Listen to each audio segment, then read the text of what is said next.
Бәріне сәлем достар, осы видео бастамай тұрып мен сіздерге рахмет дейін дегем. Өйткені менің каналымда уже 100 подписчик. Соған достар, рахмет. Ал енді осы видео басталатын болады. Мен подруга Марта бұл оқиғаны айтқан. Бұл оқиға жақында болатын. Жаңа оқу жылы басталған. Ол арзан үйді жалға алған.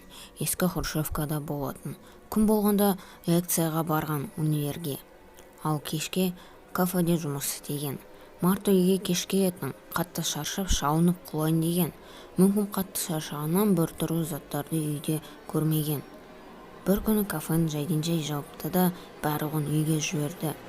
Бос уақыт болған кезін кітап оқитын.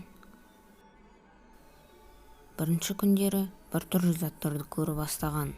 Ол бір нәрсе сезу бастаған. Біреу қарап тұрғандай, және де жаман қарап тұрды. Бір күні ол бір затты көрді. Ол зат оны қатты қорқытқан. Ол кешкі асты жасап отырған, және де көкөніштері кесіп тұрған. Кухнядан кіреберіспен спальня жақсы көрінетін. Оң көзімен көрген біреу спальнядан қарап тұрды. Бірақ та Марта қорықты оңға қарауға. Ал түнде ол жатқанда біреу кухняның есігін жауып ашып тұрған. Ол қараңғыда тұрған және де көрінбеген. Бірақ та ол білген, сол жерде біреу тұрғанын. Марта свет қосты да өшірмейді. Содан кейін дауыстар қойды. Свет қосқаннан кейін ұйықтап қалған. Содан кейін айтты, осы үйден көшу керек деп. Таңертең ол қорқып бастады. Ол ойлады, оның бәрі өтірік деп. Ол сабаққа кетті. Ол бұрынғыда телефонда отырған. Ол бір затты көрді де жыбырлай алмады. Ол телефонда өзінің фотоларын көрді. Біреу оны түсірген.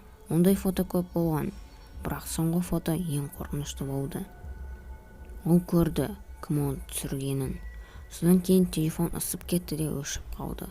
Ол телефонды ремонттайын деген, бірақ та телефонды ремонттауға болмайды деді. Ал міне достар, осы оқиға бітті.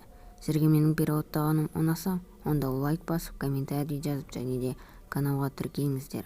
Осы оқиғаның оригиналы описанияда.